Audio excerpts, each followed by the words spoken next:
안녕하세요. 세상 모든 잡다한 지식을 알려드리는 잡시광입니다.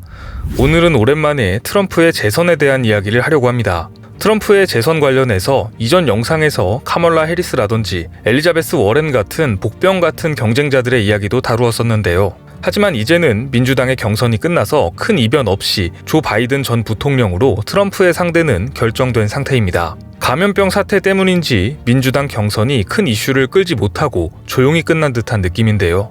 트럼프의 재선 역시 고작 6개월 앞으로 다가왔지만 감염병, 홍콩 문제 등 다양한 이슈로 인해 수면 위로 올라오지 못하고 있었습니다. 하지만 최근에 미국에서 벌어지는 사태를 종합적으로 보려면 그 저변에는 모두 2020년 11월로 다가온 미국의 대선이 숨어 있습니다. 최근 미국은 점점 혼란에 빠지고 있습니다. 당초 트럼프 대통령의 재선 전략에는 커다란 3개의 축이 있었습니다. 첫 번째는 미국의 주가 상승을 앞세운 경제 전략입니다. 역대 미국 재선 역사에서 취임 초기 경제 성장률보다 재선 직전 경제 성장률이 낮은 경우 재선에 실패한다는 이야기는 이제 널리 알려진 이야기입니다. 그만큼 경제 성장률은 트럼프의 재선 전략의 기본 중의 기본이었습니다. 두 번째는 중국 때리기를 통해 외교적, 경제적 성과를 어필하는 전략. 마지막 세 번째가 북핵 타결을 통해 전 세계의 평화 이미지를 어필하는 전략이었습니다. 위 순서는 실현 가능성이 높은 순으로 나열한 순위이고요. 역시나 북핵 타결은 워낙 간단치 않은 문제여서 트럼프 입장에서도 선거 전략으로는 가장 후순위에 두었던 것이 사실입니다. 실제 2020년 들어서 트럼프는 북한 관련 문제는 잠시 접어둔 것으로 보일 정도로 언급 횟수도 많이 줄어들었습니다. 물론 재선에 성공한 미국 대통령이라는 막강한 파워를 얻게 된다면 북핵 타결 문제를 다시 꺼내들 가능성이 높기는 합니다. 세 번째 북핵을 제외하면 첫 번째와 두 번째 전략은 현실적으로 실행 가능성이 높은 전략들입니다. 실제 트럼프는 대외적으로는 셰일가스에 힘입은 에너지 파워가 생긴 덕분에 중동 국가들을 신경 쓰지 않고 원하는 경제 정책을 마음껏 펼칠 수 있었죠. 대내적으로는 연준의 금리 인하와 주가 부양 정책을 통해 경제 전략은 상당한 성과를 거두고 있었습니다. 중국과의 마찰도 미국의 유리한 방향으로 1차 무역 협상을 마무리하면서 트럼프가 원하는 외교적, 경제적 성과를 어느 정도는 가져오게 되었습니다.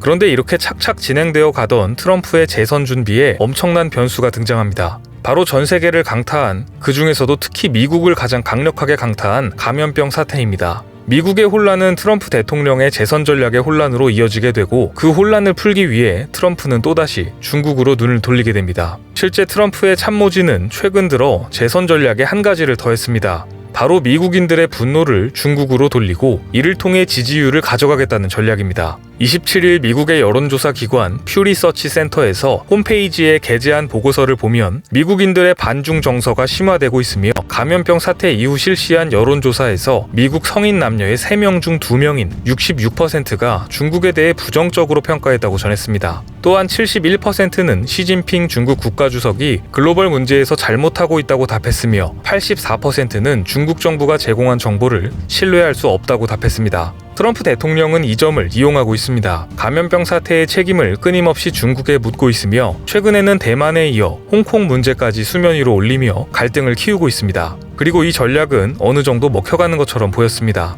그런데 여기서 또 한 가지 변수가 발생합니다. 바로 최근 미국의 심각한 사회 이슈로 떠오르는 백인 경찰로 인해 비롯된 흑인들의 시위입니다. 트럼프 대통령은 이 시위에 상당한 공권력을 투입하였는데 로이터 통신과 여론조사 기관 입소스에서 실시한 설문조사에 따르면 오는 11월 대선에서 바이든을 지지한다는 응답이 47%, 트럼프를 지지하겠다는 응답은 37%를 기록했습니다. 지지율 격차가 10%까지 벌어지면서 바이든 후보가 민주당 후보로 올라선 이후 최대 수준으로 격차가 벌어졌습니다. 하지만 다들 아시다시피 미국의 선거제도는 우리나라처럼 전수투표 방식은 아닙니다. 미국 대선은 선거인단 투표를 통한 간접 선거를 통해 최종 승자가 결정되기 때문에 2016년 대선에서 트럼프는 민주당 힐러리 클린턴 후보에게 득표수로는 300만 표나 뒤졌지만 선거인단 후보에서 승부를 뒤집어 최종 승자가 됐습니다. 즉 주 단위의 승리만 거둔다면 전체 지지율은 중요하지 않을 수 있다는 이야기죠. 과거 트럼프의 첫 번째 선거전 때도 그랬었지만 이번 재선에서도 최대 격전지는 위스콘신, 미시간, 펜실베니아입니다. 문제는 최근 들어 이 세 곳 모두 트럼프는 바이든에게 5% 가까이 뒤지고 있다는 점입니다. 뿐만 아니라 최근에는 공화당 지지층인 미국의 보수층에서도 낮은 지지율이 나타났습니다. 더힐의 보도에 따르면 보수 성향 여론조사 기관에서 실시한 지지율 조사에서 트럼프 대통령은 42%를 기록하며 재임 이후 최저치를 기록했습니다. 더힐은 이 같은 결과를 이유로 감염병에 취약한 노인 계층의 방역 조치에 대한 실망감과 최근 트럼프가 트위터를 통해 같은 공화당 소속 조지프 전 하원 의원을 저격한 것을 그 이유로 들었습니다. 즉 자신의 지지층 내 결집이 흔들리고 있는 것입니다. 트럼프 입장에서도 위기감을 느낄 수밖에 없는 대목인데요. 트럼프는 지금까지 항상 말이 행동보다 강했습니다. 발언의 내용만 놓고 보면 굉장히 강경한 액션을 취할 것 같이 이야기했지만 막상 트럼프가 행동으로 옮길 때는 발언에 비해 조심스러운 액션을 취해온 것이 사실입니다. 그런데 실제 위기에 직면한 트럼프는 이번에는 정말 과감한 두 가지 승부수를 띄웠습니다. 첫 번째는 흑인 시위에 대한 공권력 투입입니다. 선거를 코앞에 둔 상황에서 시위대를 공권력으로 진압한다는 방침은 분명 상당한 위험을 감수하는 조치입니다. 그럼에도 곧바로 조지아주를 포함한 몇몇 주에는 통행 금지령과 함께 주 방위군의 장갑차까지 동원시키는 즉각적인 행동을 보였습니다. 트럼프 대통령은 6월 2일 트위터를 통해 침묵하는 다수라는 글을 남겼는데 이것을 통해 트럼프는 1968년 비슷한 일을 겪었던 리처드 닉슨의 전략을 선택했다는 것을 알 수 있습니다. 당시 닉슨은 마틴 루서킹 목사 암살 사건과 케네디 암살 사건으로 인해 전국에서 시위가 들끓자 법질서를 내세운 선거전에 돌입하여 지지층 결집을 노렸습니다. 유세기간 내내 법을 지키는 침묵하는 다수를 대변하는 법질서 대통령이 되겠다는 멘트로 끝내 민주당의 허버트 험프리를 누르고 선거에서 승리하게 됩니다. 트럼프는 나약함으로는 무정부주의자와 약탈자, 폭력배를 이길 수 없다라는 멘트를 남기며 연방군 동원 등 강경 진압 방침을 내걸었으며 동시에 시위대의 약탈과 폭력을 수면 위로 끌어올려 이에 분노하는 백인 보수층의 결집을 노렸습니다. 지난 첫 번째 대선 때는 흑인들의 일자리 창출을 내세우며 흑인들의 지지도 어느 정도 신경을 쓰는 모습을 보였지만 재선의 시간적 여유가 얼마 남지 않은 상황에서 인종 간 대통합보다는 본인의 지지 세력 챙기기와 내부 결집을 목적으로 잡은 것입니다. 미국 내 백인의 인구 비율은 60%이지만 투표권을 가진 유권자의 기준으로 하면 백인이 73%로 압도적으로 많습니다. 어차피 유색 인종들 사이에서는 지지자가 적으니 철저하게 보수 백인층을 한 명이라도 더 투표장으로 보내는 데 집중하겠다는 전략입니다. 하지만 이는 분명 역풍을 맞을 수 있는 조치이기 때문에 트럼프 입장에서는 정말 승부수를 띄운 것이다 라고 볼 수 있는데요. 문제는 공권력으로 인해 비롯된 시위에 또다시 공권력으로 대응한다는 점이 지나친 강경책이 아니냐는 시선입니다. 예상대로 트럼프의 참모진인 마크 에스퍼 미 국방장관마저 군을 동원하여 시위를 진압하겠다는 트럼프 대통령에 공개적으로 반기를 들었습니다. 에스퍼 장관은 브리핑에서 법 집행에 병력이 동원되는 선택지는 마지막 수단이며 가장 시급하고 심각한 상황에서만 사용해야 한다라는 군 동원을 지지하지 않는다고 공개적으로 트럼프와 다른 의견을 제시했습니다. 두 번째는 다들 알다시피 트럼프의 중국 때리기입니다. 그런데 트럼프가 기존에 계산했던 무역을 통한 중국 때리기에서 이제는 무역의 영역을 벗어나 정치적, 경제적, 군사적으로도 강한 대립 구도를 만들기 시작했습니다. 트럼프는 최근 며칠 사이 중국이 가장 껄끄러워하는 홍콩 보안법, 대만 문제에 대해 적극적으로 개입하고 있습니다. 그런데 이 과정에서 한국에 예상치 못한 기회가 생길 가능성에 대한 이야기가 나오고 있습니다.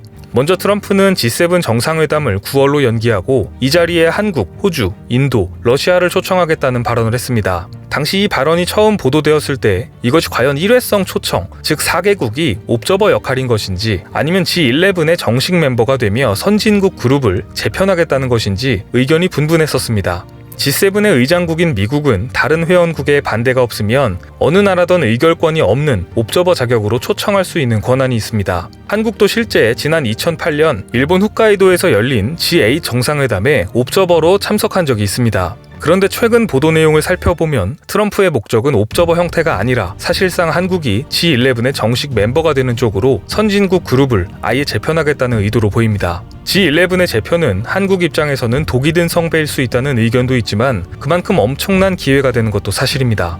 결국 어떻게 이를 잘 이용하느냐에 달린 것이죠. 홍콩 국가보안법에 따른 미국과 중국의 대립에도 경우에 따라 한국에 기회가 될 수 있는 부분이 있습니다. 트럼프는 중국의 전인대에서 홍콩 국가보안법이 통과되자 중국의 자금줄인 홍콩에 대한 특별 지위를 해제할 수 있다고 언급했습니다. 이는 곧 홍콩의 아시아 금융허브라는 지위가 무너져 내리는 것을 뜻합니다. 홍콩은 뉴욕, 런던에 이은 세계 3대 금융허브이며 세계 100대 은행 중 70여 곳이 아시아 거점으로 홍콩을 활용하고 있습니다. 홍콩에 모여있는 글로벌 투자 자금은 무려 1조 달러, 한화 약 1230조 원의 규모입니다. 이러한 홍콩이 미중 갈등의 접점이 되었고 홍콩 국가보안법 통과를 통해 현재의 일국 양제 자본주의 체제 존속이 불확실해졌습니다. 더불어 트럼프는 미국의 금융기업들을 홍콩에서 철수시키겠다고 이야기하고 있습니다. 그렇다면 홍콩의 아시아 금융허브의 기능을 만약 한국이 가져올 수 있다면 이라는 생각을 한 번쯤 하지 않을 수가 없습니다. 그렇게 될 수만 있다면 정말 엄청난 경제적 효과를 가져올 수 있다는 것은 분명하니까 말이죠. 하지만 객관적으로 냉철하게 봤을 때 현재 한국은 홍콩을 대체할 아시아 금융허브 후보로 언급되지는 않고 있습니다. 오히려 최근 여의도에서 외국계 금융사들은 짐을 싸고 있는 분위기입니다. 2012년 철수한 골드만삭스부터 JP모건, 바클레이스, 맥쿼리, 도이치증권 모두 한국에서 사업을 접거나 축소시켰습니다.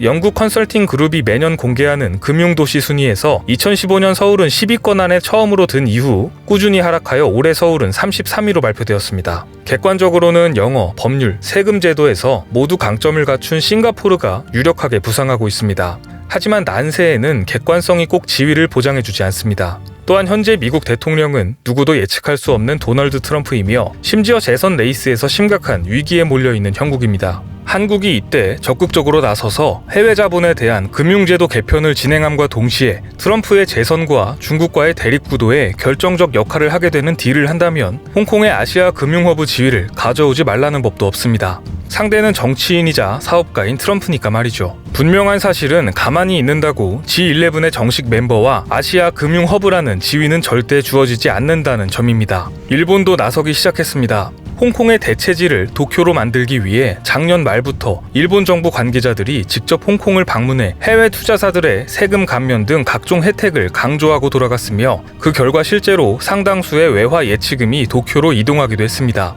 일본도 움직이는데 한국도 가만히 있을 수는 없습니다. 난세에 영웅이 나타난다는 이야기처럼 전 세계를 강타한 감염병의 혼란 속에 한국은 오히려 방역 모범국으로 떠오르면서 그 위상을 높였습니다. 미중 갈등이라는 혼란 속에서도 기회는 있습니다. 적극적인 금융제도 개선과 외교전을 통해 한국이 금융강국의 위상을 만들어내는 저력을 발휘해보길 기대해봅니다. 오늘 준비한 소식은 여기까지입니다. 앞으로도 전 세계에서 벌어지는 잡다한 이슈와 지식들을 재미있고 정확하게 정리해서 전해드리겠습니다. 시청해주셔서 감사합니다.